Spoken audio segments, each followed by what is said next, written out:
If you grew up watching westerns on TV, you know all about high noon duels, smoky saloons, and tough cowboys. But the real history of the frontier was very different from what John Wayne and Hollywood showed. In this video, we're going to go through 25 ideas that have been repeated for decades and see what the records from the time actually say about violence, law, guns, native people, and everyday life in those small towns of the West. Don't forget to subscribe to our channel to catch more videos like this. Number 1. The Stetson hat. When people talk about the Old West, a lot of folks picture a lone rider on horseback with a curved Stetson and the sun setting behind him. In reality, it was a whole different story. In the 19th century, cowboys wore whatever hat they had. A bowler that stayed put in the wind, leftover Civil War kepis, wide sombreros to block the sun. From a distance, a group of them looked like a mess, each head with a different style. The Stetson enters the story in 1865 with the Boss of the Plains model. It was tough, handled rain well, had a tall crown and a flat brim, nothing like the curved, shaped movie hats. Then people figured out they could heat the felt with steam and shape it at home, bending the brim so water would run off, squeezing the crown for a firmer grip, or just giving it a signature look. So how did all that variety turn into almost a single model in our memory? The shift has a lot to do with Buffalo Bill Cody. In his Wild West traveling show, he toured the country presenting the frontier man always wearing a Stetson, as if it were part of the uniform. Then Hollywood came in and simplified it even more. Hero in a light hat, villain in a dark one. Repeated for decades, that image replaced the real West, full of mixed hats, with a much simpler version in everyone's mind. Number 2. Bearded cowboys. When someone mentions a cowboy, a lot of people picture a neat-looking guy, clean-shaven, with a shiny gun on his hip. But if we look at records from the time, the story changes. Life on long cattle drives was rough. Weeks in the saddle, dust getting into everything, short sleep, and simple food. In that routine, spending time and water on a razor and shaving cream was a luxury. What mattered was keeping the herd moving and staying alive until the trail was over. That's why it was common to see cowboys with grown-out beards, heavy mustaches, and hair a bit messy. The priority wasn't appearance, it was surviving sun, rain, and any danger along the way. Only after delivering the herd, getting paid, and finding a boarding house or barber shop would they get a proper bath, a sharp shave, and sometimes a new outfit to stroll around town. Even then, many kept their beards, which was totally normal in the 19th century. The image of the always clean-shaven cowboy came later, created by movie studios that wanted a hero with a smooth face on the poster. If a small detail like facial hair got cleaned up just to fit the screen, you can imagine how much of the Old West never made it into the official story. Number 3. White cowboys. When we think of the Old West, the image that usually pops up is the lone white cowboy. But if we look at records from the time, the picture changes. After the Civil War, many freed black men joined the cattle drives that crossed the country. It's estimated that nearly 1 out of every 4 cowboys was black, pushing herds and facing storms, rustlers, and tough bosses just like anyone else. Riding alongside them were vaqueros from Mexico and other Hispanic regions, who had been working cattle long before Americans arrived, and they taught techniques, saddles, ropes, and even words that became standard on ranches. Native people, pushed off their lands, also drove herds over long distances as a way to survive. There were even Chinese immigrants who left railroad work and took jobs on ranches. Even so, when movies and cheap dime novels started making money off these stories, almost all of these folks were erased from the scenes. What stayed was the myth of the lone white hero, easier to sell to the audiences of the time than the real West, full of different faces and accents. Number 4. Tall, imposing cowboys. When we picture the Old West, we usually imagine a huge guy with broad shoulders and a tilted hat, getting off his horse like he just walked out of a movie. But if we look at records from the time, it's a different story. Most cowboys were short and lean by today's standards, around 5'5", rarely weighing more than 155 pounds. That wasn't a flaw, it was an advantage. Less weight on the horse's back and more stamina to ride endless distances day after day. These men spent weeks in the saddle, sleeping outdoors, eating simple meals, and earning little. What they needed was endurance, not the heroic looks of a movie star. The idea of the giant cowboy only really took hold later when Hollywood realized a tall actor filled the screen better and sold the idea of courage just by how he stood. Over time, audiences got used to linking bravery with size. But on real cattle trails, the ones who made the difference were the quiet, tough men who could handle the job from start to finish. Number 5. Cowboys always armed. When we think of the Old West, the first image that comes to mind is a guy with a hat, a leather belt, and a revolver on full display. But a cowboy's daily life was a lot less cinematic. Most of the time he was on horseback, watching the herd and fixing fences. Carrying a gun on his hip just got in the way of the saddle, rubbed his skin raw, and raised the risk of an accidental shot. A good firearm was expensive, ammo too, and plenty of ranchers had a clear rule. On the job, the pistol stays home, to avoid saloon fights and panic around the cattle. When real danger showed up, wolves, cattle rustlers, or hunting for dinner, having a rifle or shotgun within reach on the saddle made a lot more sense. On the belt, what you'd usually find were tools, a knife, a rope, pliers, the kind of stuff that solved everyday problems. The idea of the quick-draw gunfighter came later in cheap dime novels, and eventually was amplified by Hollywood westerns that needed constant gunfire and smoke to keep the story moving. And if this myth already shook up what you had in mind, the next one is going to mess even more with your picture of the Old West. Number 6. A life full of adventure. When we think of a cowboy, we immediately picture those old TV westerns, the hero riding off toward the horizon. But real life on the ranches and long cattle drives of the 19th century was a whole different story.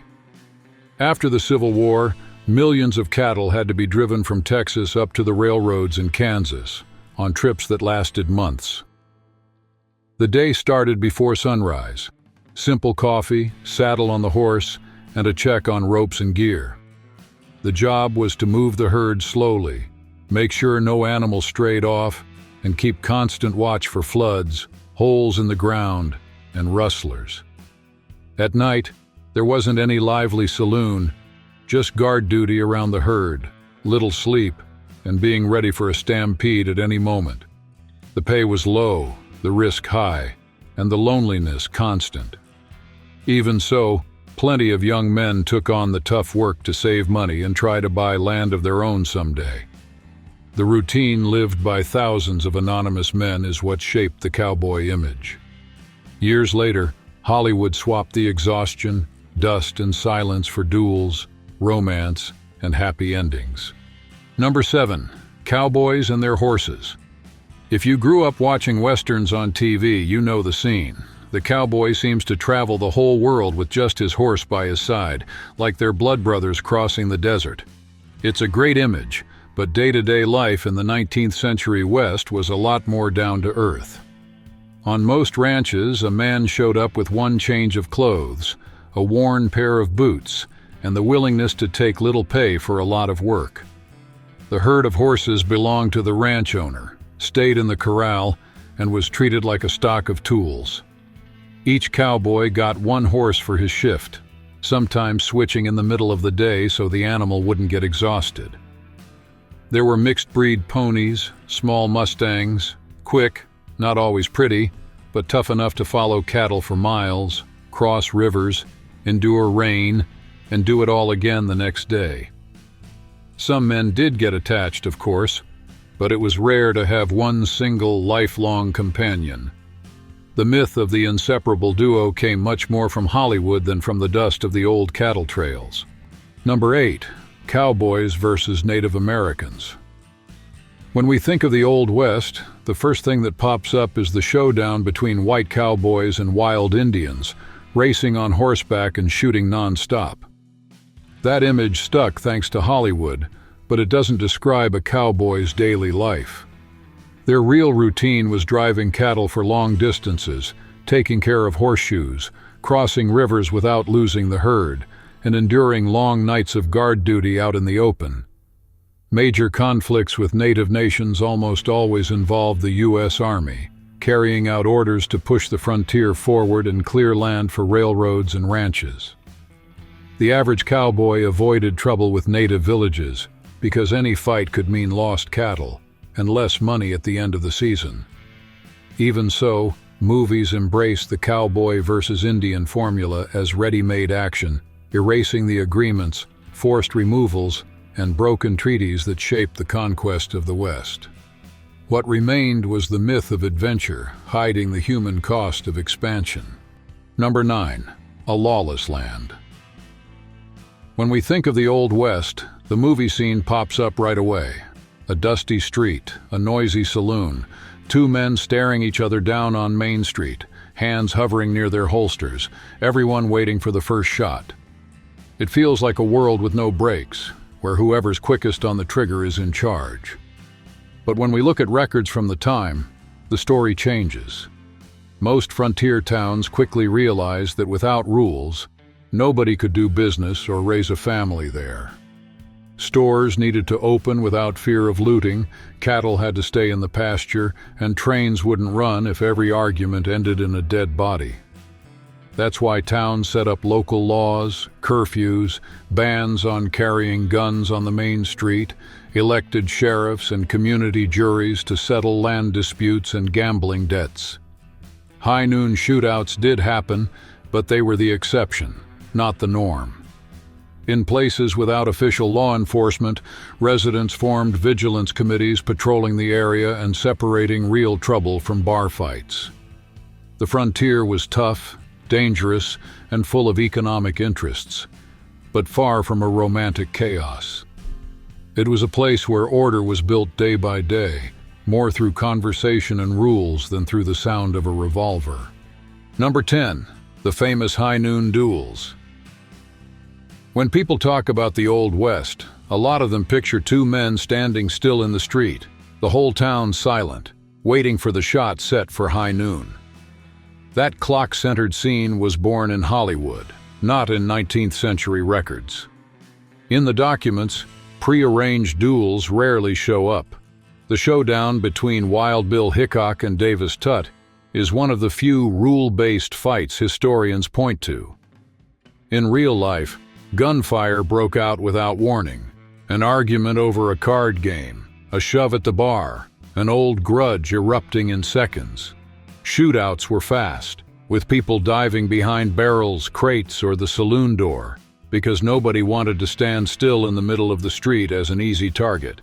Even the word gunslinger came later, invented by a journalist to sell papers and later recycled by 1920s movie studios as a badge of honor. High noon became a movie trick, the clock ticking slowly while the audience counted the seconds until the first shot cut through the silence. Number 11. The most famous shootout of the Old West. A lot of people imagine cowboys facing off in front of a saloon right on the main street.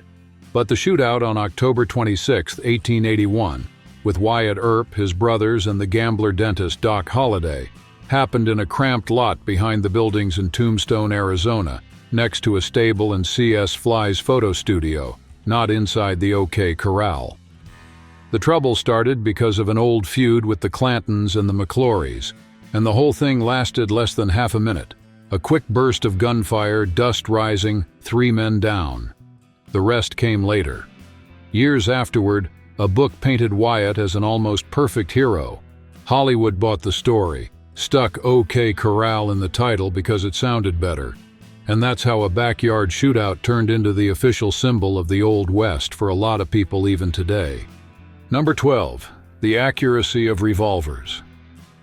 When we think of an Old West duel, we picture a guy whipping out his Colt in the blink of an eye and hitting a coin tossed in the air from 50 yards away. But if we look closely, the truth is a lot less glamorous. Early revolvers used black powder, which fouled everything quickly and pushed slow-moving bullets that lost power and accuracy within a short distance. The fixed sights were crude, the trigger pull varied from gun to gun, and misfires weren't uncommon. That's why when the danger was real, big game, open field combat, or defending a homestead, many people preferred rifles and shotguns, which were far more stable and effective at a distance. That classic scene of shooting the gun out of someone's hand works better in a vaudeville act than in a sheriff's report. Veterans like Wyatt Earp pointed out that in an actual fight, what mattered wasn't being the fastest around. It was staying calm, choosing your target well, and understanding the limits of your equipment. The legends created later gave revolvers an almost magical power. The reality was a lot more human, full of mistakes, smoke, and chance. Number 13. Saloon fights. In the Old West, the saloon was the town's hangout spot. Drinks, gambling, business, and gossip. That's why the owner did everything he could to avoid destruction. He'd paid good money for the tables, the mirror, the glasses, and the piano in the corner. If the furniture got smashed every week, the saloon wouldn't last. Most fights died before they even started. Many doors had signs telling customers to leave their guns with the clerk. Card games only happened with someone from the house watching, and drunk patrons were escorted outside. When trouble did break out, it was almost always one of two things: a poker debt or wounded pride after a few too many drinks. That's when the doorman or the owner himself stepped in, pushing the men apart and giving a straight warning. Keep fighting and you lose your drinks, your seat at the tables, and in some places, your right to come back. Most swallowed their pride, straightened their hats, and headed back to the counter. In the end, what everyone really wanted was another drink and the chatter that kept the little town running. Number 14. The corrupt sheriffs. When we think of the Old West, the usual image is a sheriff bought off by a cattle baron, drinking in the saloon while the town sinks into fear. But in the records from the time, things look a lot more down to earth. Most of these guys were similar to a modern county sheriff, elected, poorly paid, and constantly stuck in the middle of neighbor feuds, land disputes, and debt collection. Of course, there was corruption, hired gun schemes, deals with casino owners, and even groups like the Texas Rangers crossing the line during certain campaigns. But those cases stood out precisely because they weren't the norm. Day-to-day work was far less glamorous and far more exhausting. Waking before sunrise, riding for hours, serving warrants at remote ranches, breaking up drunk fights, and trying to prevent lynchings. For a small town growing near the railroad, what mattered was having someone willing to wear the badge even when no one thanked him. The myth of the crooked sheriff makes for a good story and helps the lone hero look even bigger. But off-screen, most of these lawmen were just trying, in their own way, to keep the peace in a world changing way too fast. Number 15. Vigilantes and justice seekers. In the Old West and in fast-growing cities, a lot of people felt they couldn't wait for a judge, jury, and paperwork. When crime showed up at their door and the government seemed far away, neighbors would band together, pick a leader, and go after the culprit as a group. In San Francisco in 1856, this turned into almost a parallel government. The Vigilance Committee gathered thousands of men, set up a headquarters, armed cannons, and started arresting, trying, and hanging people without answering to anyone. The message was always the same: if the authorities are weak or corrupt, we'll handle it. But in practice, old grudges, business disputes, whites against immigrants, and political fights got tossed into the same pile as thieves and killers. What began as a promise of a protected community opened the door to lynchings and score settling, raising an uncomfortable question: Who watches the vigilante once he gets used to having more power than the law itself? For many ordinary people, rough justice felt liberating, until they realized that the next day, the target could be someone from their own home. Number 16. Gold everywhere. Imagine arriving in San Francisco in 1849 and hearing that to get rich, all you had to do was stick a shovel in the river. A lot of people believed it and left home and family chasing that promise. The first arrivals did find gold almost sitting on the surface. By the time the wave of 49ers showed up, that phase was long gone. What was left was spending entire days panning gravel for tiny flakes that barely paid for food. Meanwhile, a different kind of pioneer was having the time of his life. Around the rivers, stores, bars, and boarding houses popped up. They sold tools, boots, simple meals, and whiskey at prices that would keep any East Coast farmer awake at night. The profit went to the shopkeeper, not the mud-covered miner. The miner dreamed of a giant nugget. The store owner counted profits penny by penny. When the surface gold ran out, that's when the big money showed up. Machines, canals, explosives. Companies took over entire valleys and turned mining into an industrial operation. The lone man with a pan and shovel became just a background figure. In the end, most people went home with debt and stories to tell on the front porch. Even so, the dream of hitting the big strike lives on, as if the right river were always waiting just around the next bend.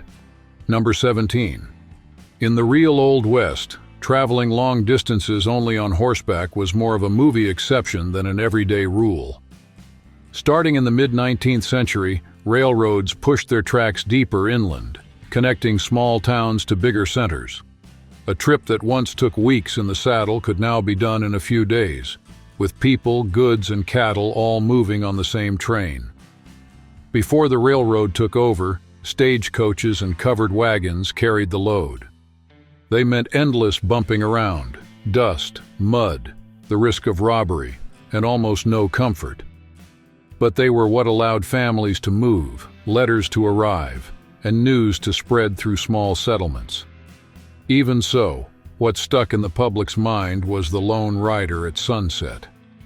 Movies, magazines, and TV shows reinforced that scene until it became the image of the West. But behind it was a world powered by hooves, wheels, and hot iron, setting the stage for a new transportation revolution that was just beginning. Number 18.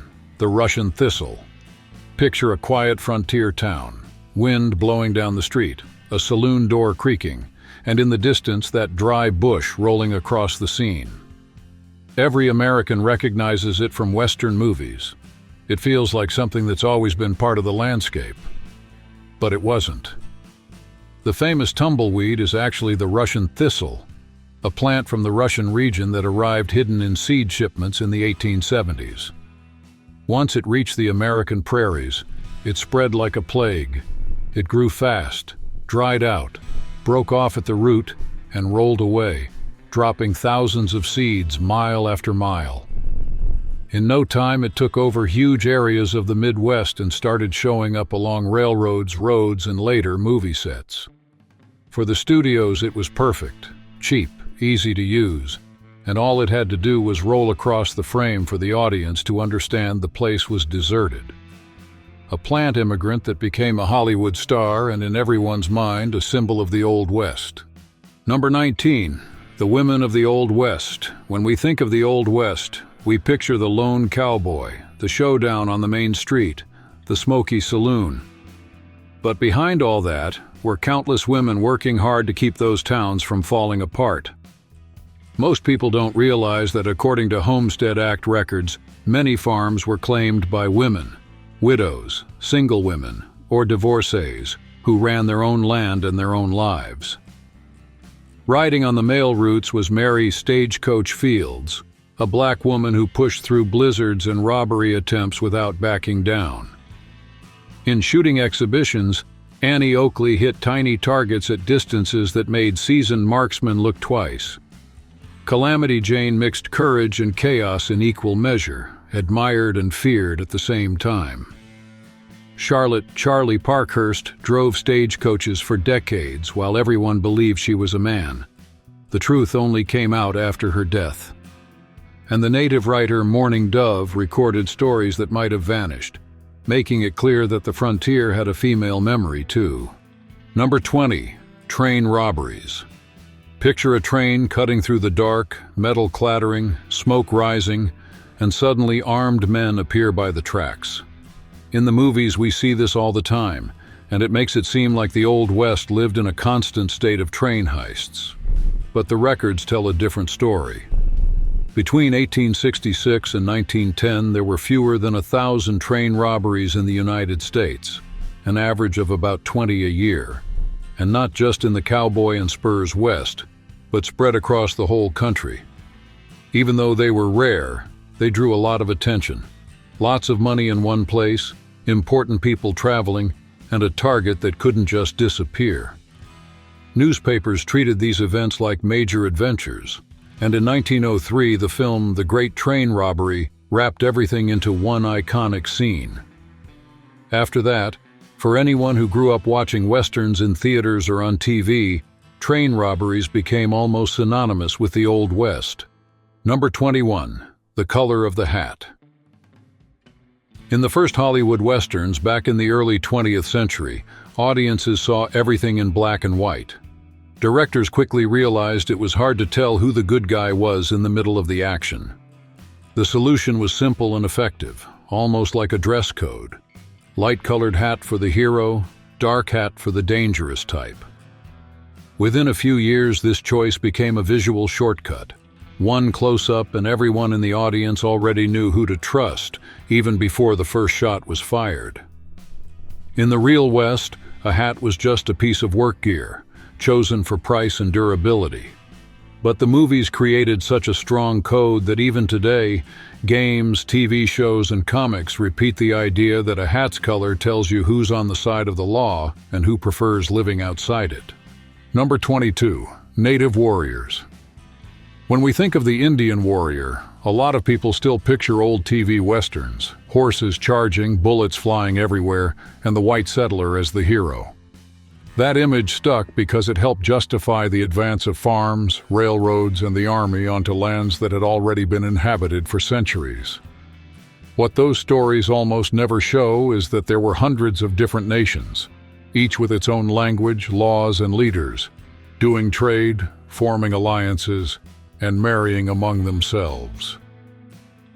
Most battles against the United States began only after broken treaties, unkept promises, and forced removals pushing native people farther west. Even the word Indian came from Christopher Columbus's mistake, thinking he had reached India, and it ended up becoming a single label for completely different peoples. When we look at the records more carefully, the picture changes. It wasn't a war of savages versus civilized people. It was communities trying to hold on to what little they still had. Number 23. The lone wolf. When we picture the Old West, we often imagine that quiet guy on a tired horse, solving everything by force, and then disappearing into the horizon. But when you look at history up close, it didn't work that way. Driving cattle for hundreds of miles required a cook, an experienced hand, someone watching for storms, native groups, and cattle thieves. The wagon trains that crossed the country only survived because they had a guide who knew the land, people to fix broken wagons, care for the sick, and negotiate passage. Even in the gold fields, miners set up rules, picked leaders, and voted on how to divide the profits. In a place with brutal winters and merciless summers, nobody lasted long on their own.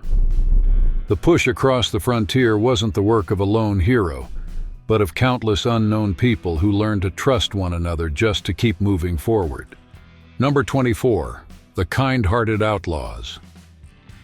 When we hear the name Jesse James, we picture a man who turned his guns against banks and railroad companies, almost a Robin Hood of the West. But if we go back to the years right after the Civil War and look without the romance, the story changes. Jesse and his brother Frank had fought for the Confederate side. When the war ended, they didn't put their guns down. They started robbing banks and trains tied to businessmen who supported the North. Southern newspapers embraced that angle and sold Jesse as the avenger for a defeated people. The problem is that when we follow the money, the legend falls apart. There's no evidence of donations to widows, orphans, or struggling farmers. What does show up is cash spent on hideouts, fast horses, and new weapons. While headlines talked about honor and courage, the people inside those train cars remembered shouting, threats, and bullets flying at regular folks. So why did the image of the generous outlaw stick so strongly? Because it's easier to root for a criminal when someone swears he's on the right side. Today the setting is different. Trade the horse for an armored car and the telegraph for the news cycle. But the trick is the same, dressing up crime with a sense of justice that the audience likes. Number 25, the length of the Old West. If you grew up watching Westerns on TV, you might think the Old West lasted a lifetime. In reality, it fit into a little more than a single generation. From the end of the Civil War in 1865 to around 1890, the frontier changed fast. Railroad tracks pushed forward, cattle drives crossed the plains, small villages turned into towns, and the conflict with native nations reached its breaking point. In the middle of all that, ordinary people were just trying to live their lives. Ex-soldiers looking for work, immigrants chasing land, ranchers defending new fences, native peoples pushed farther and farther from their homes. It wasn't an amusement park full of stylish gunfighters. It was a place under construction, full of improvisation and tension. In 1893, historian Frederick Jackson Turner presented the idea that the frontier had closed. By then, much of the West already had judges, schools, churches, local newspapers, and sheriffs collecting taxes and enforcing laws that just years earlier sounded like bar talk. Maybe because it was so short, this period turned into legend. Cheap dime novels, traveling shows, and later Hollywood grabbed isolated episodes, added more gunfights, invented flawless heroes, and sold the world the image of a West with no end. That wraps up our list of 25 myths. Which one surprised you the most? If this trip through real history caught your attention, give us that support, hit subscribe, and stick around for the next stories.